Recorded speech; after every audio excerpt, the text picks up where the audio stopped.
Fancred every single weekday, Monday through Friday, noon Eastern time. We do this, and hopefully we'll do it without my laptop dying since I didn't plug it in. Running on battery power. So Cam Smith is our producer. I'm Brooks Melchior, live in Los Angeles. Sports by Brooks on Fancred is the name of the show.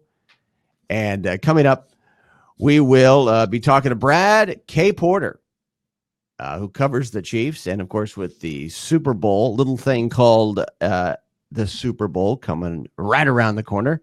We'll talk to Brad Porter about the Super Bowl coming up between the 49ers and the Chiefs. My Chiefs, by the way. I'm from Kansas City, grew up there. Got no issue with me saying my Chiefs on this show. One of the few. Georgia Bulldogs, my Chiefs, my Royals. Anything else, call me on it, all right? I shouldn't be doing that. It's not my Lakers, even though I've been living in L.A. for 20 years, and it never will be. Also, coming up later in the show, John Wall Street will join us and talk of Sports Illustrated, and he'll talk to us about what's going on in sports business. And, you know, there's nothing more boring than talking about, to me, how much a Super Bowl commercial's going for. Wow. Yeah, I don't care. But we will talk about ticketing, Super Bowl ticketing. What's going on with that? Because I'm hearing conflicting reports about, okay, because there's so many Kansas City Chiefs fans, they haven't been to the Super Bowl in 50 years. Well, in that case, tickets are going to go for $5,000. First of all, $5,000's nothing. That's what people pay like face value to go to a Lakers game and sit on the floor right now. That aside, I'm hearing, well, I heard from a source on talk radio, which that really, that's really credible, isn't it? But yesterday here in Los Angeles saying, look, it's going to be all 49er fans. And I'm not saying John Wall Street's going to have the answer to this, but we'll ask it anyway. We'll put him on the spot anyway. But what's going to be going on at the Super Bowl with who's going to get the tickets and for how much, and how does the dynamic of fans like the folks from Kansas City who haven't been to the Super Bowl in half a century, how does that affect ticketing? And if you want to buy a ticket, what would you do? And 49ers, what's going on there? So we'll talk to him about that coming up later in the show. And we'll get down to brass tacks with Brad Porter in a second about the game, because I do want to explore the game with somebody who actually knows what he's talking about, unlike me, right? No, I'm picking the 49ers. I started out on the Chiefs, but then I actually decided to do a little research. So now I'm picking the 49ers. And I think we're on the precipice, whatever precipice is, whatever that precipice. It's like a cliff in Hawaii that looks out of the ocean. That's like a precipice, right? I think we're on the precipice of a dynasty for the 49ers. Right? They may get blown out in this game. For all I know, they will. But I still think when you look at Kyle Shanahan, the guy, as Ann Killian told us, basically hired John Lynch. Kyle Shanahan hired the personnel people. This is his team. And when you look at the type of player they have, it's scary, especially on defense, the nature of that type of player. And so now we're going to go out and talk Super Bowl with Brad Porter. He covers the Kansas City Chiefs, of course, 810 WHB, one of our favorite stations in Western civilization, right? Right. Absolutely. Brad 50,000 watt blowtorch, man. And this is inside baseball, Kansas City stuff, but the fact that you're wearing a Rockers, Rockers thing today, Rockers Hawklets, that's kind of the people don't know. Of course, why would they outside of Kansas City? That would be like the Notre Dame Catholic high school pipeline for talent, right? Rockers, is it still that way? And I know you're a Kansas City guy, and the reason I'm wearing this one, I have a son who's a sophomore there, and I have another one who's going to be a freshman next year, and so I pay the money. I gotta fly the flag once in a while. But our legendary football coach Tony Severino resigned this year, and it's going to be a big change of pace. But Kelly Donahoe from Blue Springs is coming over, so ready to continue rocking. Wow, that's a whole nother show right there, Tony Severino. And nobody else. outside of Kansas City, and everybody watching this doesn't know what I'm talking about. So, Brad, so I just want you to give me your personal thoughts right now because this does matter to me. Fandom matters. If you're a Kansas City Chiefs fan, what are your emotions? What has it been like since they won last Sunday? Well, I did not let myself buy. Saturday and Sunday, I was kind of easing into it a little bit because this has never happened in my lifetime. It's never happened in your lifetime. And so it was kind of like, okay, based on last year, we thought, okay, we're going to have more chances with Patrick Mahomes and the crew around him to get this done.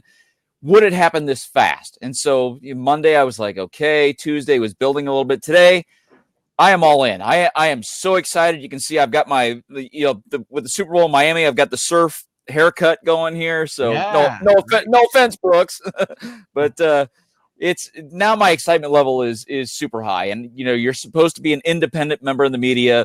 You're not supposed to root for a team. I got called out in 2014 at the World Series in Kauffman Stadium. When I was under the stadium by myself with nobody around, some PR person came by and said, "You're not supposed to be cheering." And I was like, okay, Alex Gordon's on third base. I mean, That's for great. crying out loud. Can we show a little emotion? Right. But here's the question for you. When you're touring around Kansas City, and this is my contention, and I said this beginning on Monday, I said this to Soren, I guess, last week when we had him on. Yeah, I saw him on, yeah.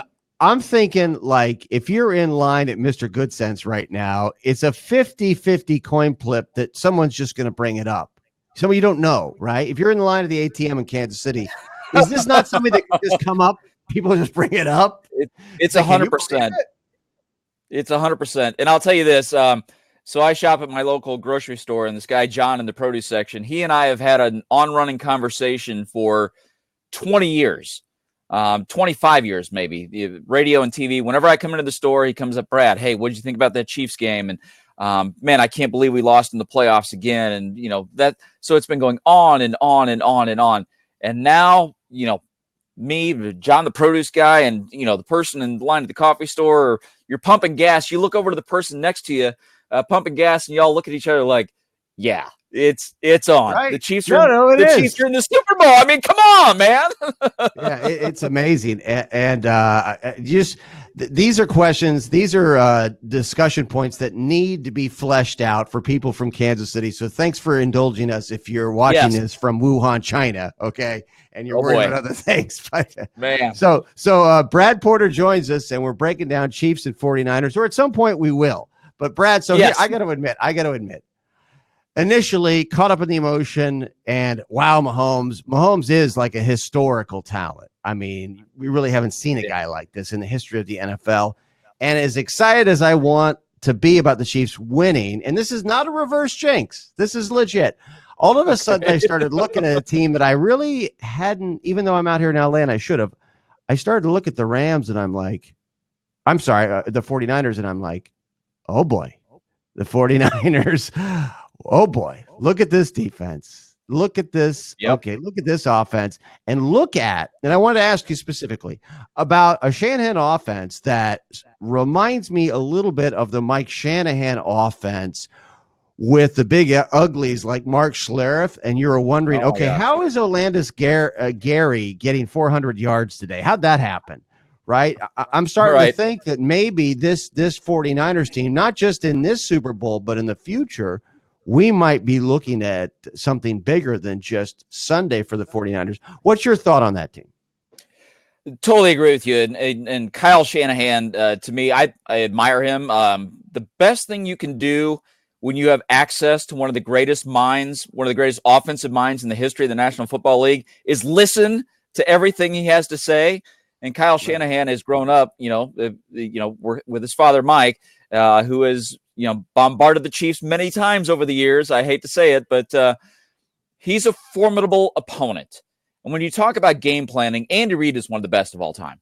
And I know the criticism is he hasn't won the big game and clock management and things like that. But to be criticized for losing the big game, you got to be in the big game, right? That's a good problem to have.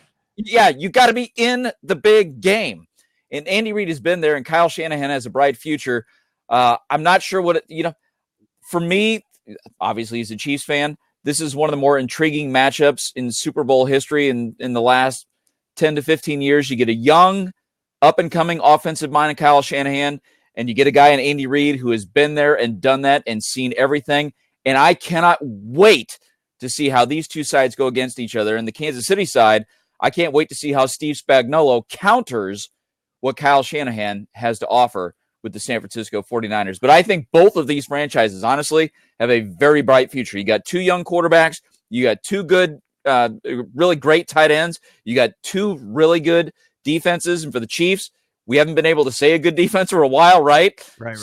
You have ascending teams and ascending players and ascending coaches like Eric Bieniemy, who's going to be a head coach in the National Football League. I don't care if I know he's been overlooked the last couple of years. He is going to be a head coach in the National Football League. I want you to push back on this. This is something I heard. Okay. This is not my theory. I'm blaming somebody else who I can't even remember where I heard it. But this is really irresponsible, and I could never say it on H10 WHB right now. Way too soon. But I've actually heard a little bit of speculation out there that maybe if the Chiefs win this game, Andy Reid retires and Bieniemy becomes the head coach of the Chiefs. Any thoughts? I don't see that at all. I think there's been no talk. No, I have not heard that from anybody. And with Andy Reid, who has always been very good at developing offensive players, in particular quarterbacks, he's got the quarterback of a lifetime. Right. And I have said this, when I think about players who are thinking about retiring, like Tom Brady or Drew Brees or Phillip Rivers, I've always had the thought, if I'm sitting on a pile of, a couple $100 million and my job for a living is to get my ass kicked, right? Physically, that's my daily job, is somebody's going to come and kick my ass. Why not walk away? But for Andy Reid, who's been working his whole life to get here, who has the quarterback of a lifetime, why in the HE double hockey sticks would you ever walk away from that? No, Andy Reid's not going anywhere. And win or lose, Andy Reid will be in Kansas City next year. And just as importantly, he's in Kansas City, in the barbecue capital of the world. Of all people, Andy Reid, right? Yes.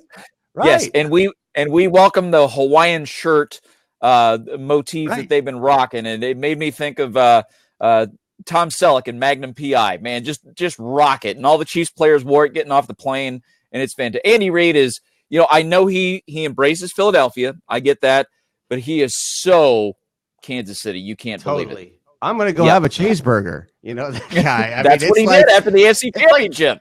That's what I'm saying. That's like a take for a commercial, but he just does it. I just love it. Snip that. Why? Hold on to that. All right.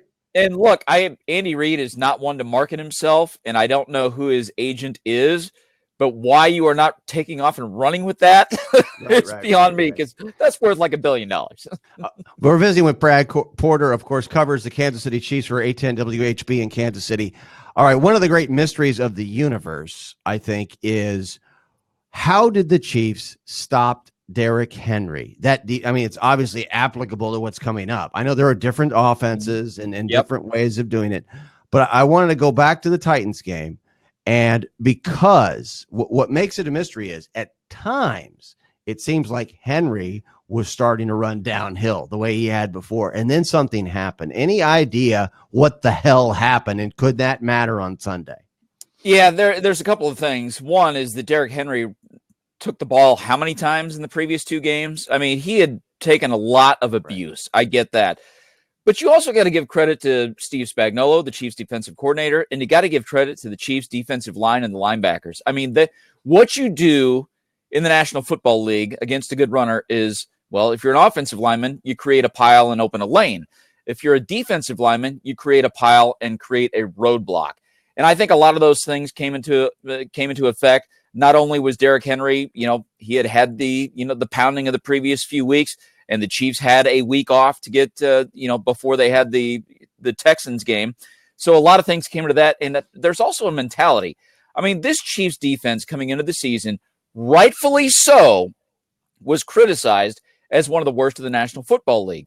But you bring in the guys they bring in, like Tyrann Mathieu, like Frank Clark, and on and on and on. And the mentality of that defense changed. Whereas did those guys do it? Was it those two guys? I think in large part, in addition to Spagnuolo, because Spagnuolo brought in a different system, and it took, I mean, week 6, week 7 for the players to fully grasp and deploy what he was trying to do. In particular, for me, this is not groundbreaking information. Tyrann Mathieu's been huge for that team. They needed a guy to walk up to each player like he did in the last game, like he did in the AFC Championship game, to say, I'm going to make a big play. I know that. Are you going to make a big play? And look, you can say that's rah-rah stuff, and that's fine. But Tyrann Mathieu, I believe in 100%. And I know he's not going to get Defensive Player of the Year. That's going to go to the kid from the Arizona Cardinals who racked up all the sacks. I get that. But in terms of an impact on a team, on a group of kids, and a group of free agents who came into an organization they didn't know, and he didn't know. Tyrann Mathieu didn't know this organization. To bring that all together is just, it's been phenomenal. I think it's been great all the way around, from coaching to Tyrann Mathieu to Frank Clark to Chris Jones, who has been there, all the guys who put in the work. It's made such a huge, you just from season to season, it's been remarkable. It's interesting because some teams you hear about the front office and you hear about the general manager and the guy who did this and put all the pieces in place. But then you get other teams like the Patriots are an example. Okay, who's really putting that? Well, there are people in the front office. We never mention their names because we have Bill Belichick.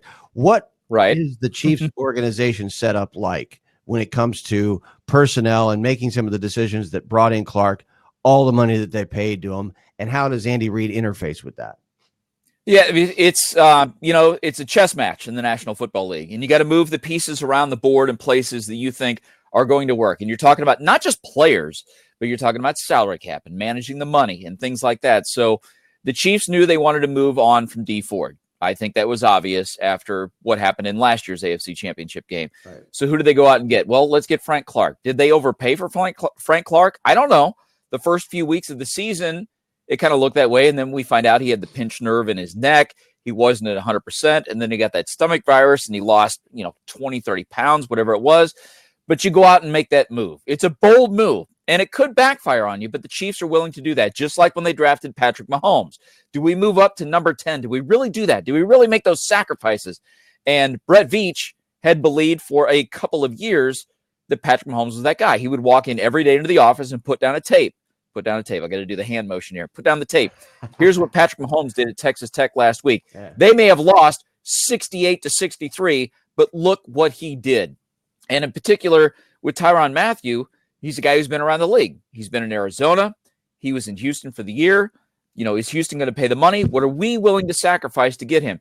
And even let's take down the roster guys.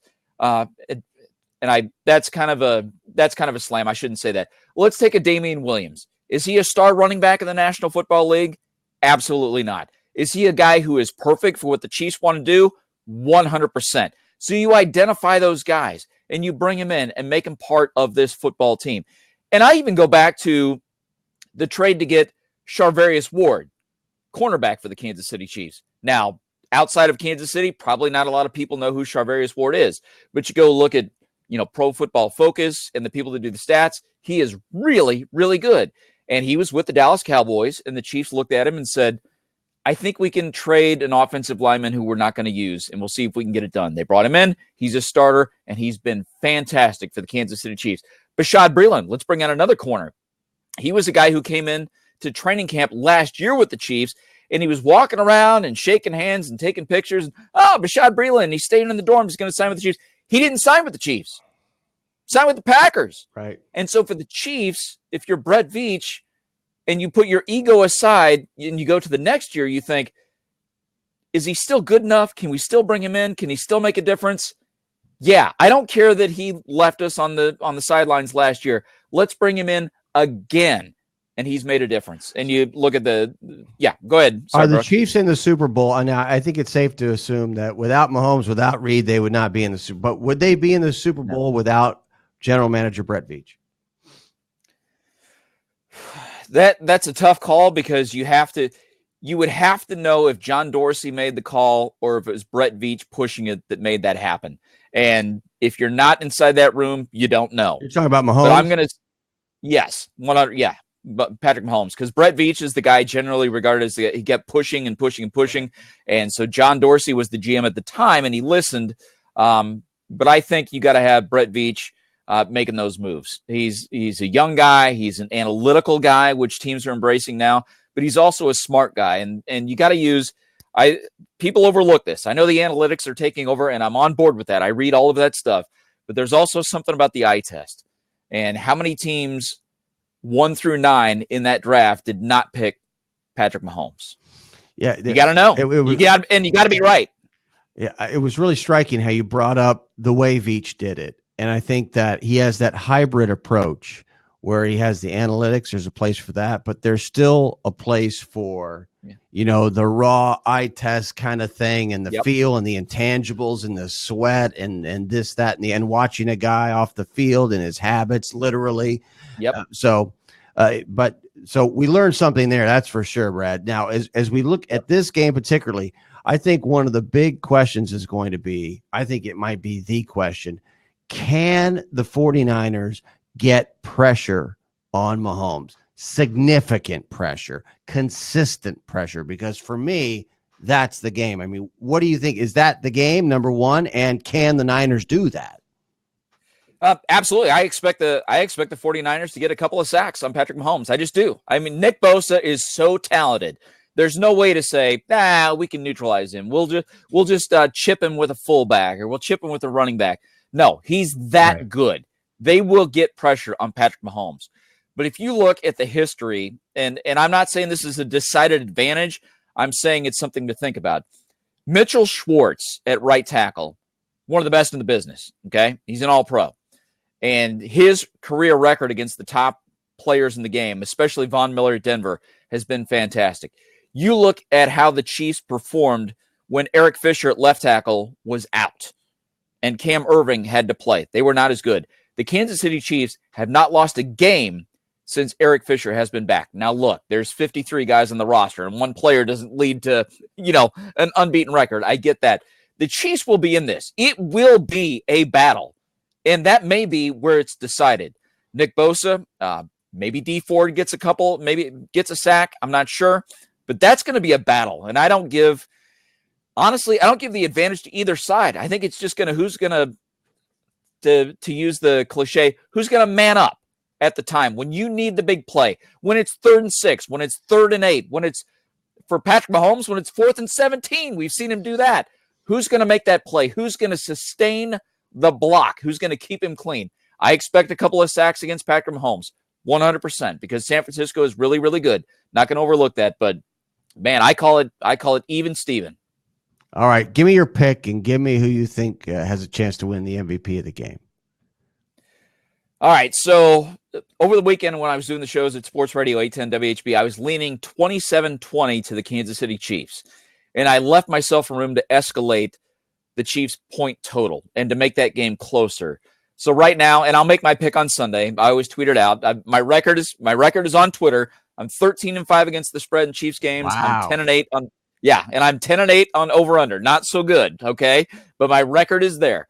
So right now, I am leaning on Wednesday. I'm leaning 34-31 Kansas City Chiefs. But I may amend that before Sunday when I tweet it out to be official.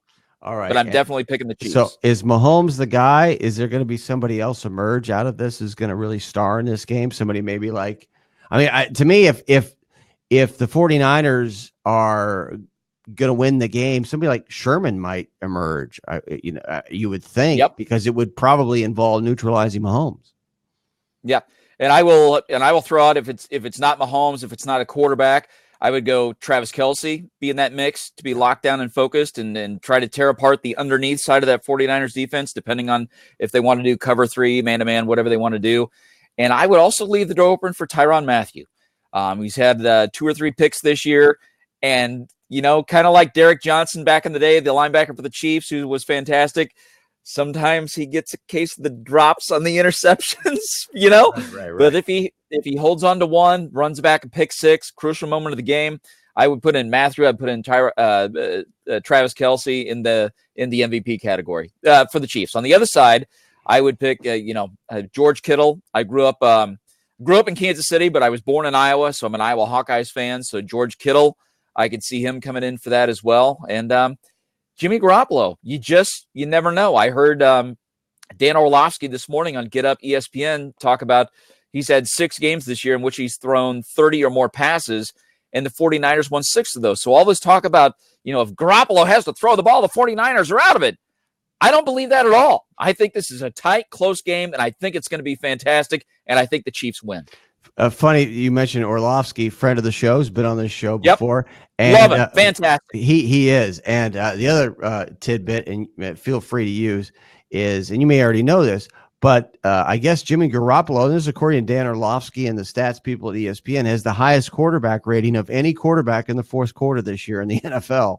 Jimmy Garoppolo. So, man, but this is outstanding stuff. You've really given us way too much good stuff, in fact, and been way too entertaining while you're at it. So, but man, well, I'll tell you this. Go ahead. I'll tell you this. I'm flying the Rockers flag, as you know. Yeah. Right behind me, you can see the Liverpool banner, and we're going to win the English Premier League this year. Won Champions League last year. The Chiefs win the Super Bowl. I got a lot of things going right for me right now. All right. Well, last thing, homework assignment. Exactly what it's Rockers High School, but they're the Rockers Hawklets. Yep. Exactly what is a Hawklet? Do you know what that is? It's a baby hawk.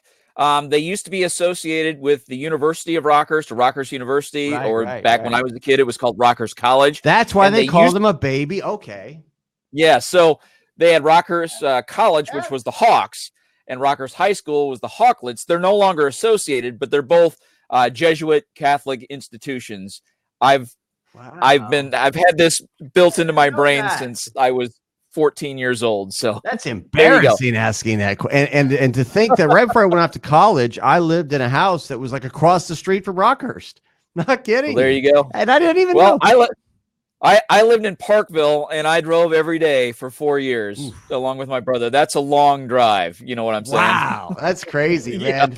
Well, go enjoy some Gates down on the Linwood location. Enjoy that for me, and I'll be there in spirit, and we'll talk to you soon. Thanks again. I really appreciate it, Brad. Hey, bring me back when we're talking about the Chiefs and having a parade next week. Absolutely. We hopefully. All right, let's keep our fingers crossed. All right, thanks, Brooks. Appreciate it. That's Brad Porter in Kansas City joining us for 810 WHB, and of course, giving us the lowdown and picking the Chiefs. I'm picking the Niners against my better judgment, but maybe that might be a reverse Jakes. So before you lay that money down, and I'm sure there are many of you out there who would do so based on my pick, you might want to think about that. Coming up, we're going to talk to Corey Leff, John Wall Street. You know him, you love him. One of the best sports business guys out there, the vanguard of breaking news. And now let's bring on Corey Leff, founder of John Wall Street and Howie Longshort and Sports Illustrated. The guy's everywhere. He's breaking stuff every damn day. If you're not following him, you should be, because if you're not informed. Corey, I can't thank you enough for hopping on. Thank you. No, thanks for having me. And it's funny you're talking about Rockhurst, because I actually root for the arch rival Shawnee Mission East. My cousin is a lacrosse coach over there. The Lancers. I know exactly what you're talking about. Wow, that's amazing. So I know all about the rivalry, and I'm a big Shawnee Mission guy, and proudly wearing my Carolina blue. So yeah, and that is their colors. Those are the Shawnee Mission East colors. So what a day to have you on, by the way, because we were going to have you on earlier in the week, but it turns out this big Barstool thing explodes. What's going on with Barstool Sports? Well, Barstool Sports just drew a huge number for a company that started out as a gambling rag. Pretty impressive. When you look at the whole thing of Penn Gaming, I mean, what is Penn Gaming and what is this relationship? How did this, you think, come about, and what's the reason for it? Because I think a lot of people might look at Barstool and granted, it is a lot of gambling, and that's not a coincidence, but that has only gone on the increase when it comes to Barstool content. So why is a gaming company buying Barstool Sports? Well, first, let's start with what is Penn. Penn National Gaming is one of the largest regional gaming operators. But the fact that you're asking me what Penn Gaming is, means that it's not kind of top of mind for gamblers around the country. They're in 21 or something states, so they have a large presence, and there'll be a large opportunity for cross-branding with the Barstool brand. Asking why this makes sense in terms of an acquisition information. Simply put, people don't know who they are, like you just explained, and it's expensive to run the marketing and advertising campaigns that FanDuel and DraftKings have done over the last couple of years. And simply, even at $450 million. Or a valuation at $450 million, they paid 163 or something, plus some stock. But yeah, it's just even at that number, it's still sensible to try to buy than build. I think there's probably people out there like me who see that number and they're like, okay, 450 million. Why is Barstool? What is it about Barstool? Do they have this ginormous built-in audience, all the subscribers of is it the personality driven stuff? Why is it worth that amount of money? Well, I have a hard time getting to the number. I don't know exactly what multiple they use to get to that number. I mean, the Washington Post sold for 250 million. So, I don't know how they got to the number, to be honest with you. But yes, it is a very valuable brand, even though it's not a profitable brand. They do, I think, something like 100 million in revenue, but it's just a break-even company. But what it is it does have a loyal followership. And the idea here is that, or the belief that Penn has, is that they can convert those loyal fans into the players on their mobile applications and in their casinos. We're visiting with Corey Leff, John Wall Street. Of course, you know who he is, Sports Illustrated, and he's out front on the breaking news, the inside information. He really does a great job on Twitter. And it's Howie Long Short. Is that right? On Twitter. One word. Right. You need to be following this. I've been following you forever. By the way, before we get into something else, since this is the first time we've had you on, give us a little background on yourself and how you got into this and what it is that you do if people don't know. Sure. So I started my career in sports talk radio. That's really what I wanted to do. I quickly found out that the game isn't nearly as exciting as what's going on behind the game. I spent what are you talking about? This is unbelievable. It can be, but I spent 2 summers in Arizona when the Diamondbacks lost 100 games. I mean, it was Randy Johnson winning once a week, and Brandon Webb might win once every other week. And you're a Wildcat guy. You're an Arizona Wildcat, right? I'm a big Wildcat guy.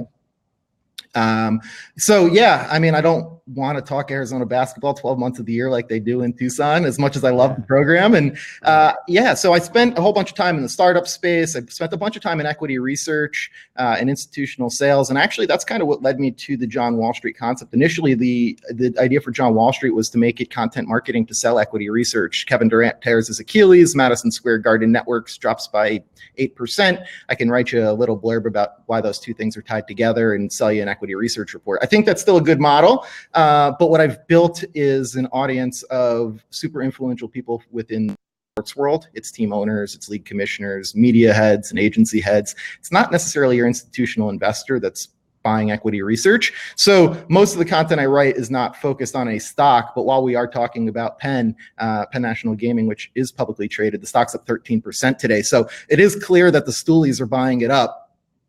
I'm not sure what the gaming industry necessarily thinks of it. It's fascinating, though, in the space that you're in, how dynamic it is, how seemingly it is growing, but it's growing in certain ways.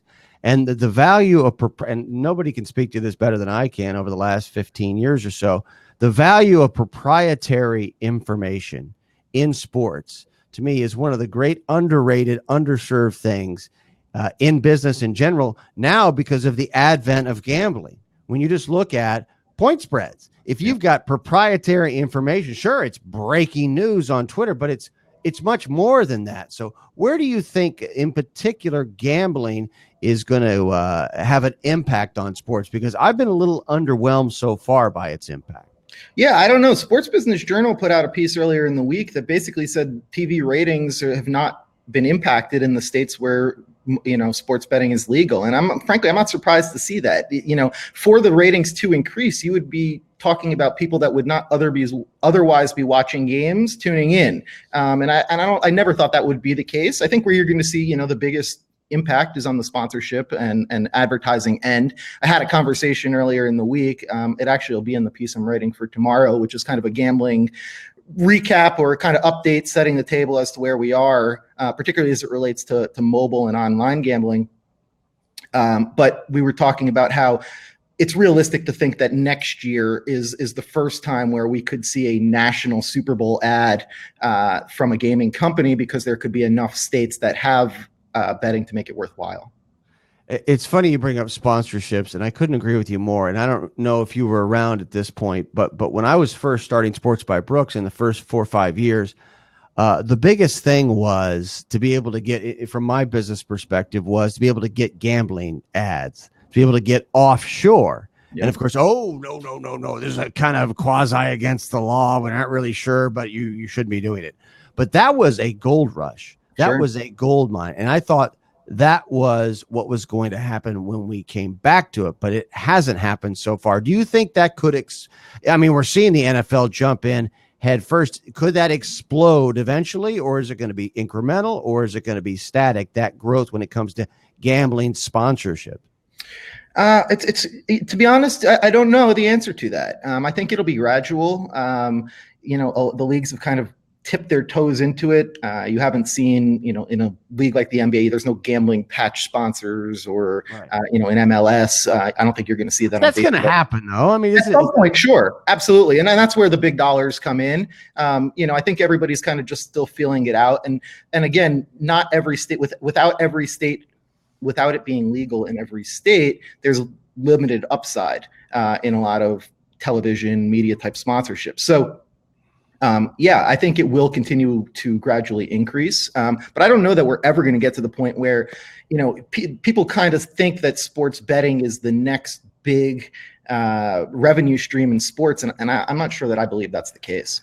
Yeah, it's really fascinating. I think one of the reasons is this weird, and it's like weed out here in California. Okay, it's legal, but for a long time it was, but it wasn't. It's the feds. It's the same damn thing. Yep. If you lived around the country, and it's kind of the theater of the absurd, and that's probably what's preventing that gold rush. In the past, when that big money was out there for little websites like me, it was based on, okay, we all agree you shouldn't be doing this. We all agree that it's shady. Now, some of us agree that, but some of us now tell, it's okay. It's fine. The Supreme Court said it was. So that, I think that's a big part of it. There's a lack of certainty. We're visiting with Corey Leff, John Wall Street, Sports Illustrated, Howie Longshort on Twitter, all one word. Let's move over to the Super Bowl and let's talk about, I'm a Kansas City guy, and I've been hearing 180-degree reports about, okay, because it's the Chiefs and this is a legacy situation happened to the Super Bowl since 1901, there's going to be a very high ticket price. And then I'm hearing people saying, well, it's going to be a pro-Niners crowd. The vast majority of fans in Miami are going to be 49er fans. Just in general, you don't have to answer those questions, but what are you hearing? Give us a little overview of the ticketing situation this year. Yeah, so tickets are, ranging. Get in for lower bowl is looking at like 6,000, 6,500. In the upper bowl, you can get in for around 5,000, which is a lot closer than you might otherwise expect. But the reason for that dynamic is because Kansas City fans are budget conscious, and they are buying up the cheaper tickets a lot of times. I wrote a story back in bowl season. The reason that bowls have trouble selling tickets is because people who make these trips and are going to spend thousands of dollars on a vacation tend to spend a few extra bucks and buy the good seats. Kansas City fans aren't doing that, which is kind of helping, or it's kind of keeping those two price points relatively close. Boy, that's interesting. And that leads me to, and as you'll find out if you spend enough time with me, I'm like a bedrock, make no assumptions, master of the obvious kind of guy. And when I look at, and it's not like I just woke up to this, but just since I moved to LA in 20 years, when I look at the ticket prices of a Lakers game or a Dodgers game, there's a disconnect. There's a disconnect. And and I'm thinking to myself, well, no, but here's the thing, Corey, nobody ever says it's absurd. What? It's like we got to invest your whole life savings, be a Dodger fan now. And there's a lot of psychological things going on with the media and marketing and all that stuff. And I think cord cutting and the cable company and distributors that get involved with the Dodgers as a situation that you would look at why the ticket prices are so high, but why people pay them, because they're being bombarded by the cable companies who are fighting for their lives. So they want you to believe this is normal. But to me, it's not normal. Just what are your thoughts on tickets right now? Just it's a really, really difficult question, I know, but an overview of it, because what you said about Kansas City, I really believe if you're watching this from Los Angeles right now, you're saying, what? They can't afford it. That's kind of not a concept that exists here in LA. So give us an overview of where the ticket business is in general going and where it's at for you. Well, I want to just back up a second because I got a story from an executive yesterday that I thought from a high-profile advertising executive who tells me that, let me back that up even. On-location experience controls a lot of the Super Bowl tickets, right? So the $6,500 price point that you're seeing on the secondary market, there's a lot of belief that that's kind of artificially inflated, that the NFL keeps the ticket price at that number. And if they can't sell the tickets at $6,500, they'll sell them to their sponsors at face value later. They'll just eat them. Well, yeah, they'll sell them to the sponsors. So the sponsor tells me they get a call that the NFL offered them a ticket for $5,000. The ticket, that's the face value on the ticket. And the guy thinks that his contact at the league is scalping him.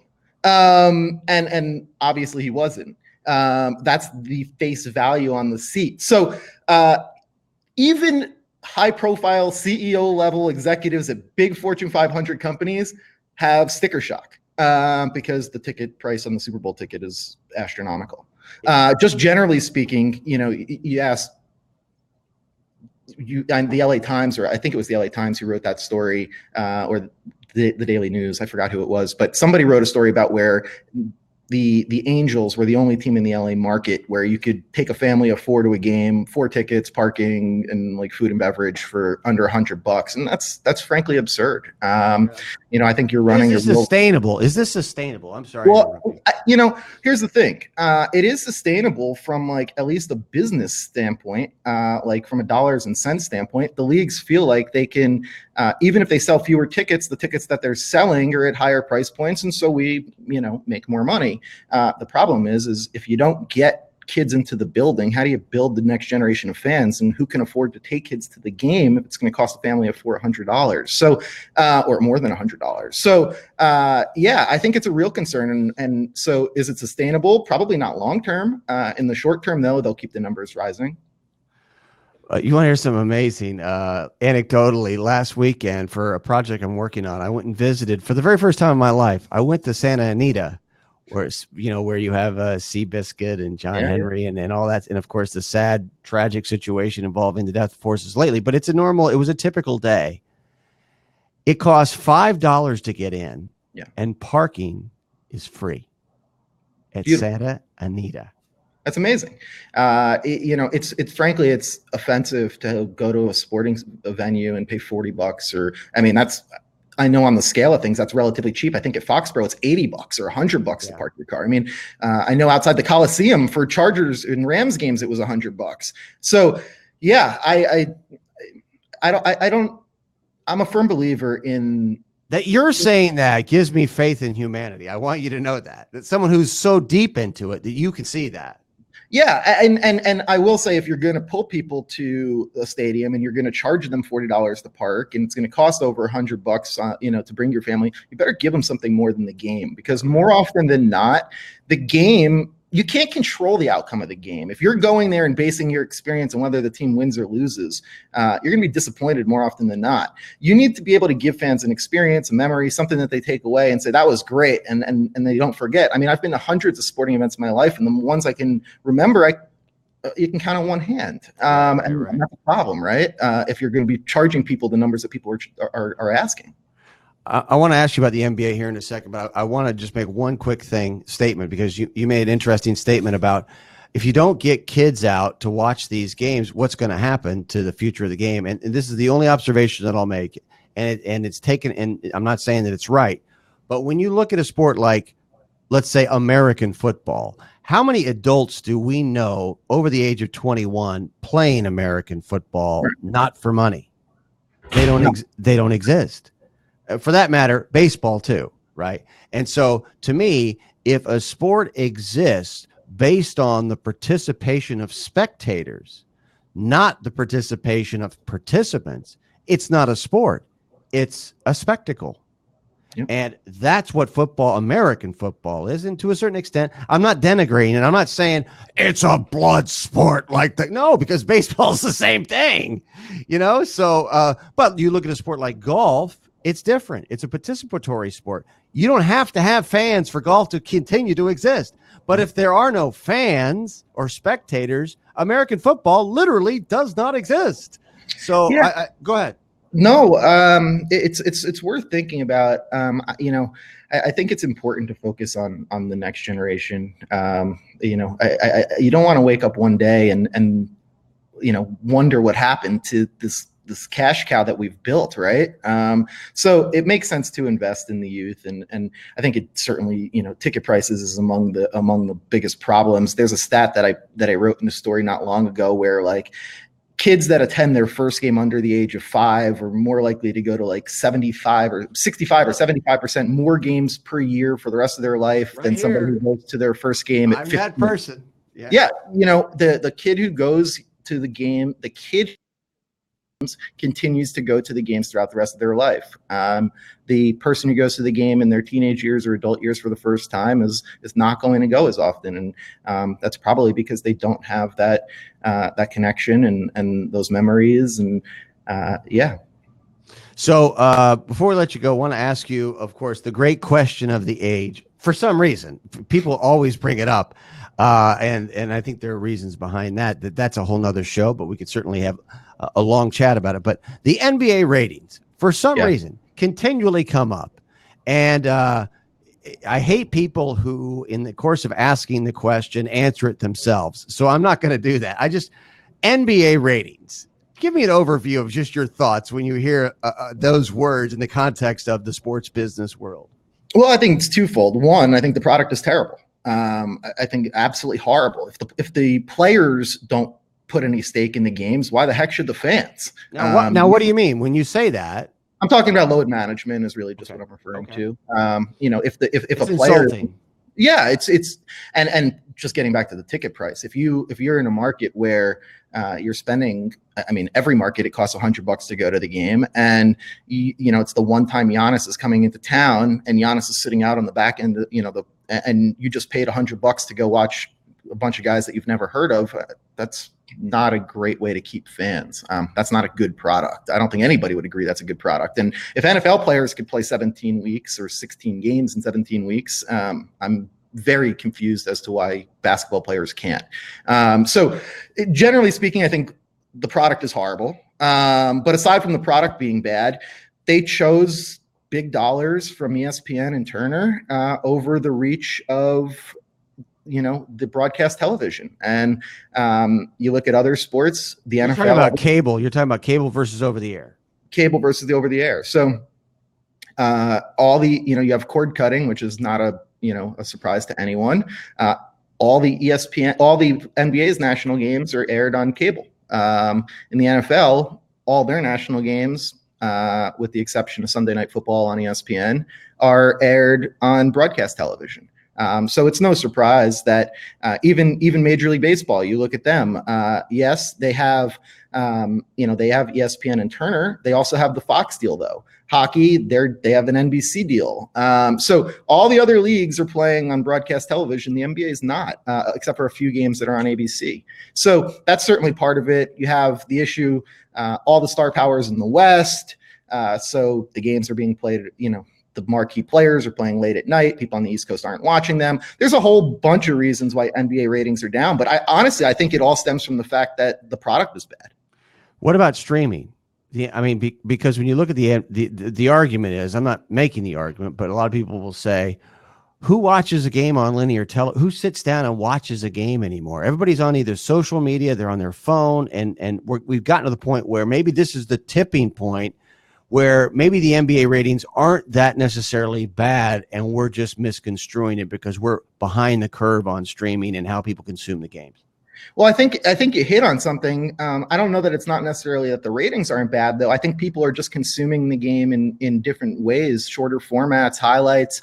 And the NBA, to their credit, it's one of the reasons the league has gotten so successful is they've been so kind of lenient with those rights, right? And allowing people to publish highlights all over the place. But if you can watch a game in 30 seconds that would otherwise take 2.5 hours, that's what today's generation is doing. So I think one of the things you're going to start to see, which is going to be an interesting trend, is rights holders locking down the their highlight packages because NBA is already doing that on Twitter.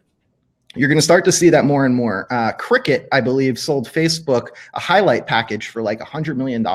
If that kind of money is flowing for the rights to just highlights, and the big four start cashing in on those deals, Facebook isn't going to allow every other media outlet to just run their highlights. So that's a trend you're going to start to see. You're going to start to see leagues and media outlets and media partners kind of begin to take control over the rights that they have. Well, that really speaks to, I think, Facebook's commitment to India. The fact that took place, and that's a fascinating sports business story right there, and how it interfaces with Pakistan and the political undertones. One of the more fascinating sports stories out there worldwide. One of the things, and before we let you go, Corey, I wanted to bring this up because you're out front, and I can't encourage you enough to keep covering stories like this, because man, I really love when you're covering things like the Sinclair RSN story. Yeah. Unfortunately, and I love Sports Business Daily Journal, but for most people, it's behind a paywall, and you don't get a lot of this in-depth proprietary coverage that you do, not just on that story, but so many other stories. I really appreciate what you do. I just want you to know, number one. Well, I appreciate that. And just, for the audience who's not familiar, there's a big difference. The SBJ business is built on events. So they're very cognizant of not alienating potential sponsors. So on Wall Street is, our only goal is to provide useful insight to the who's who of the sports world. So we write it right down the middle. Right. And that allows us to have that kind of, allows us to take that, a little bit more leeway in terms of calling it how it is. Right. You along with Front Office Sports, I think, are at the vanguard of really servicing what has been an underserved audience and opening up a whole new, almost a genre, I think, in sports, and seeing the way sports and what we talked about with the ticket prices. This is way freaking overdue. This should be happening. And I think this is a market reaction to a certain extent. There's opportunity. So it was great to see that you're partnering up with Sports Illustrated. I wanted to ask you before I let you go about the Sinclair situation with the RSNs, because this is a big deal. Yeah. I mean, you've got all these RSNs, Fox Sports RSNs. I mean, everybody watching me has an RSN in their market, whatever big city or big region that they're in, doesn't matter. And so what's going on with those RSNs? When is Sinclair going to rebrand them? Are we going to see that by baseball season? Where do we stand with it? What's the future of these RSNs? I honestly don't know. I would have thought they would have been rebranded already. I thought they were going to be rebranded under the Stadium name. I'm not sure that that's not happening, but I would have thought it happened already. They already own the company, and it certainly would. And they have underlying content that they could make a national network out of. Absolutely. Right now with the Goodmans and the Shams and all of that. No question. I'm really not sure. There's the school of thought that they'll end up getting, they'll get Dish back when the local rights expire, and they'll be able to roll the RSNs in there. There's the thought that they'll end up, Comcast will end up renewing their deal and everything will be fine. The question is what happens if those two things don't happen? The company can't be sold for, more than it owes in debt. And it might make sense to just file bankruptcy. I'm not certainly, saying that that's the case that will happen, but I mean, that's kind of the worst case scenario that, the Bears, like Rich Greenfield have stated.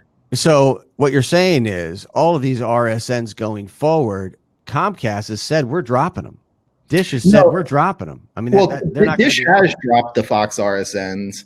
Comcast has not, but their deal with Comcast expires this summer. The problem for Comcast, though, is that they own their own set of RSNs. So you run into some antitrust stuff if they say, well, yeah, we're going to continue to, air our RSNs, but cut the Sinclair ones. So that's good for Sinclair. That is good for Sinclair. There is a school of thought, though, that Comcast is probably not pleased with the amount of money that they are paying out to their teams for the rights to those broadcast rights.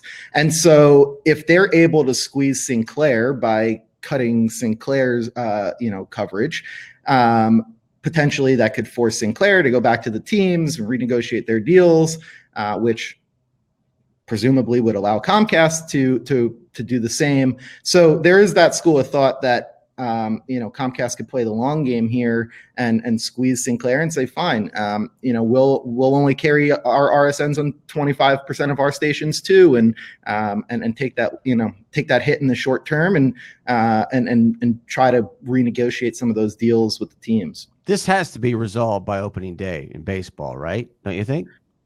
I don't know. I don't think so. And I certainly don't think that, Marquee will be on Comcast by opening day.